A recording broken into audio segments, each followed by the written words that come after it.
Hi, I'm Emma, and today I'm going to show you how to make some marmalade.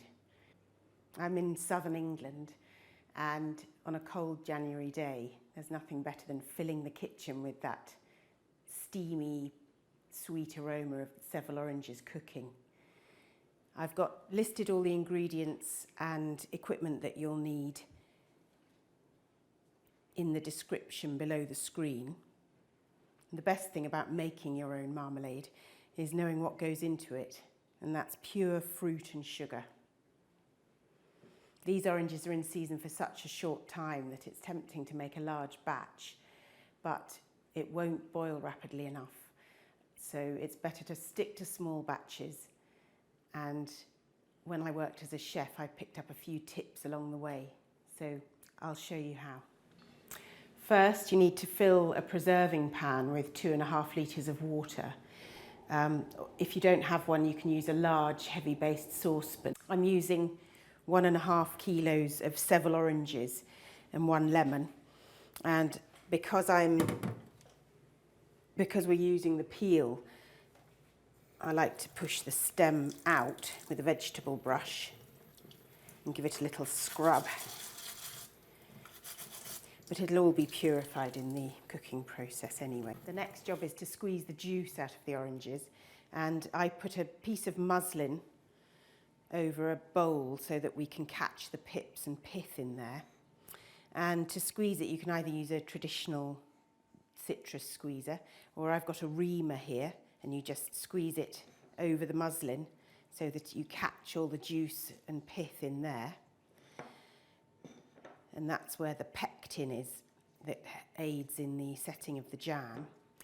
Or I have a food processor with a citrus attachment, and I'm going to use that, and it speeds things up a bit.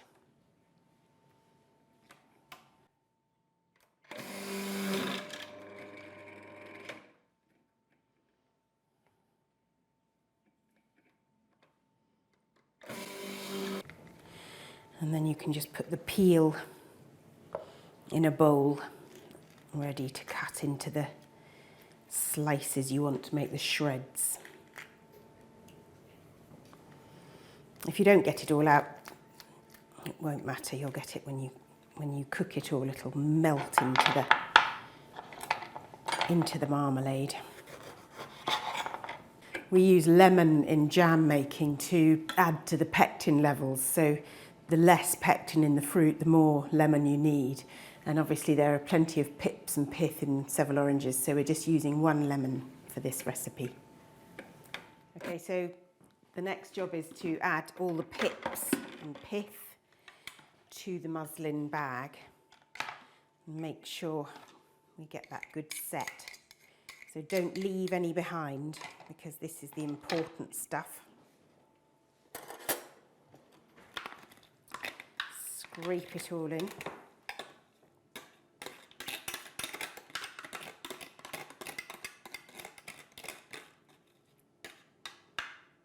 And then pour the juice into the pan with the water.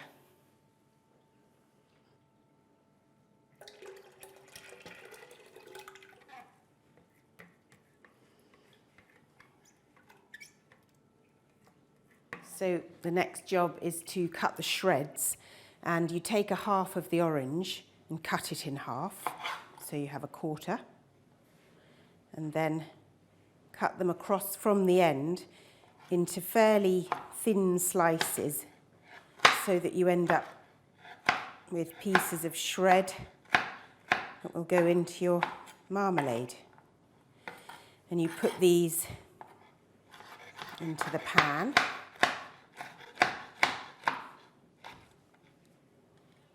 But I've got a fairly thick slicing attachment on my food processor, so I'm going to use this for this job.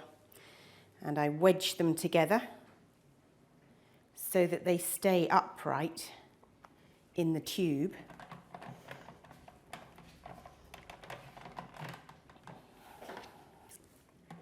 And then in they go.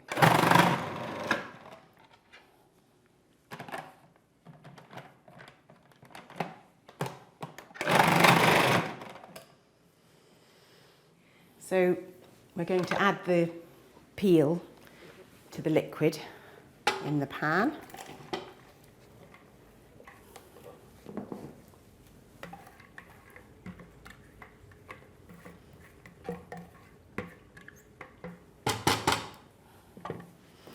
And we're going to tie up the muslin to make us a bag. So just take each corner and then I've got a piece of ribbon here that I'm going to pull in through a loop to tie into a very loose bag. We don't want it tight up against the pips, otherwise they won't be able to move around in the liquid. But equally well, you don't want them coming out of the top.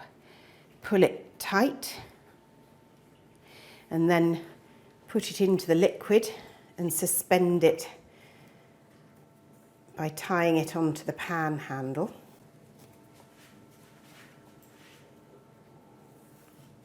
And we're going to turn the heat on.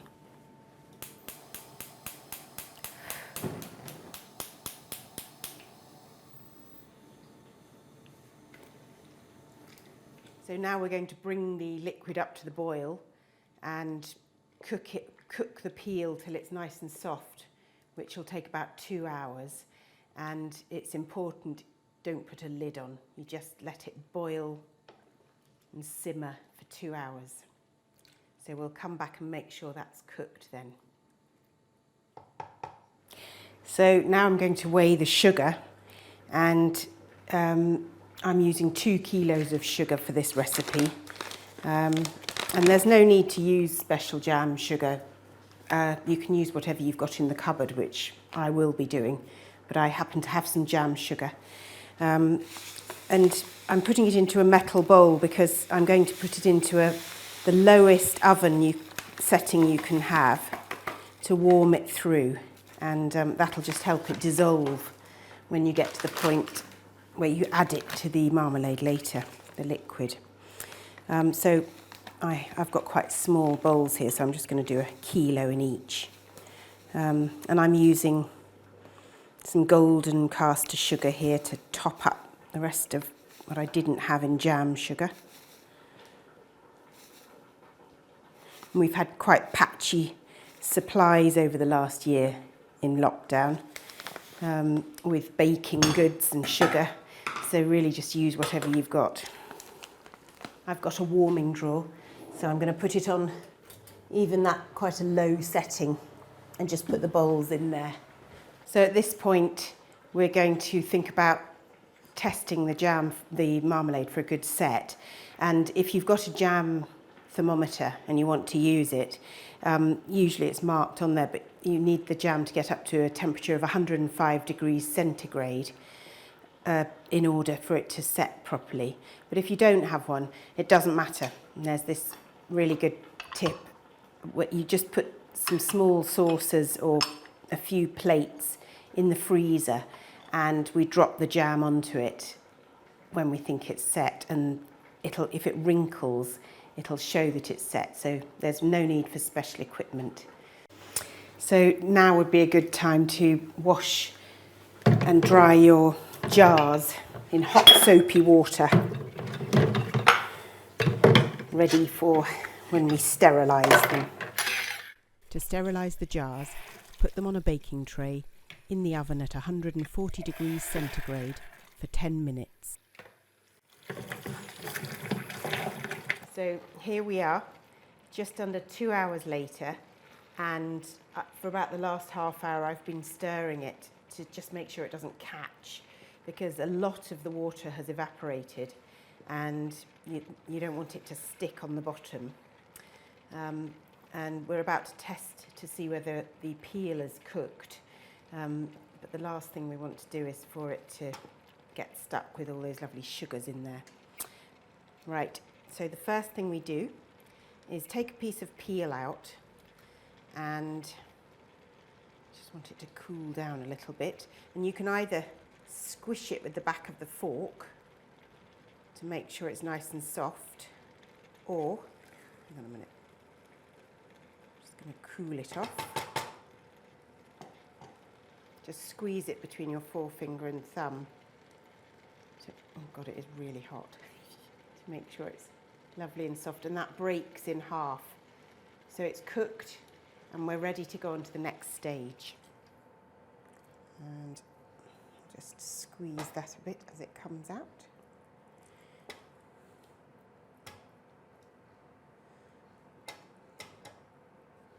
And we'll just leave it here till it's cool enough to handle. Oh, muslin there.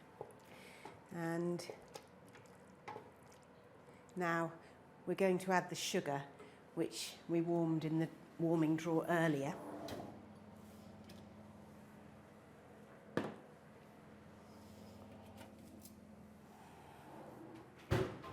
And you pour it in, and it's actually gone quite solid. This now turns it into the most wonderful amber liquid when it all gets absorbed. Bit of a rock there.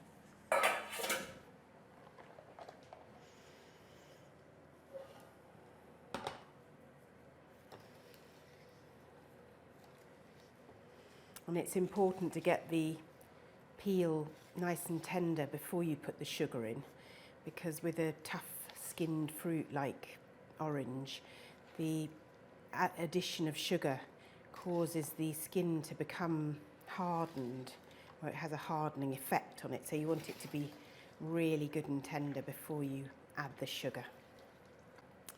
So now we're going to stir this until the sugar crystals melt. Another important stage. If you don't completely melt all the sugar crystals, you'll end up with the marmalade becoming crystallized in the jar and not very pleasant, to be honest. So you really want to get it completely dissolved at this stage. And it won't take long, but you just have to test it every so often by lifting up the back of your wooden spoon and seeing if there are any crystals there. And I can still see a few, so then keep stirring and test again. So now we're going to squeeze all the pectin out of the muslin bag into the marmalade. And this is the stuff that we've been brewing. It's going to help to thicken the marmalade. And you can squeeze it out with your hand. It is quite hot at the moment, but all this gelatinous stuff comes out. And if you're feeling a bit squeamish, you can put this in a colander and press it down with a saucer or something, but it all gets purified. It gets boiled at 105 degrees centigrade, so I'm not worried about that. Obviously wash your hands beforehand. You can see it on the surface there, really going into the marmalade. Right, this has been boiling rapidly for nearly 15 minutes. I'm looking quite dark, so I'm going to do a set test with one of my small plates from the freezer. I'm just going to spoon a small, literally about a teaspoonful, onto the frozen plate. Okay, you can see it wrinkling, and that looks good. It's jam.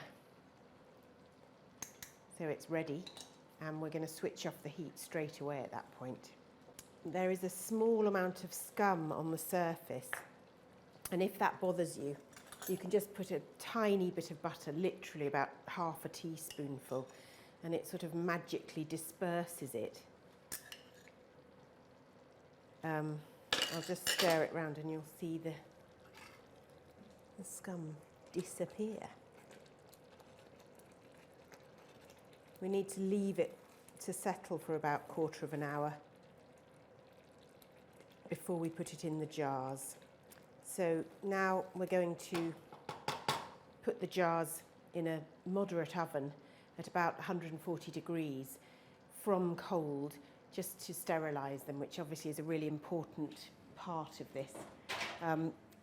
Put the jars, as I just said, in from cold so that they heat up with the oven so that you don't cause them to break. When I've dried them after washing up, I put them on a baking tray and then they can just go straight in the oven like that. And all the lids are facing upwards so that they can be sterilised by the heat rather than if they were facing down. We wouldn't want that. So I'm going to put that on, as I said, fairly low oven, 140 centigrade is fine, and in about 5 minutes time they'll be sterilised. So in quarter of an hour we'll use a funnel and go back and bottle them, or put them in a jar rather. So the marmalade's been resting for 15-20 minutes and it's ready to be put into bottles now. So I'm going to get them out of the oven, and it's important to put the marmalade into the jars while it's still hot.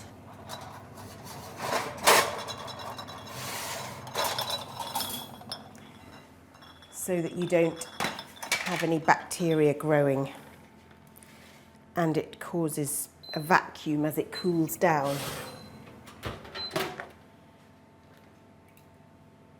And you want to fill the jar up to as near to the neck as possible, because the aim is to keep out the air, which is obviously one of the main things you're doing with preserving.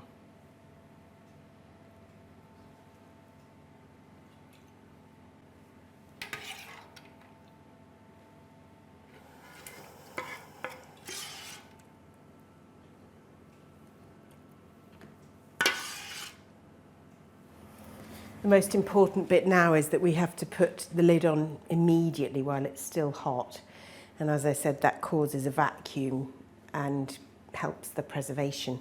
But very importantly, you mustn't touch the inside of the lid or the jar at this stage. So just be really careful to hold it. I've washed my hands, hold it by the edge and put the lid on, but also be aware that they are obviously exceedingly hot.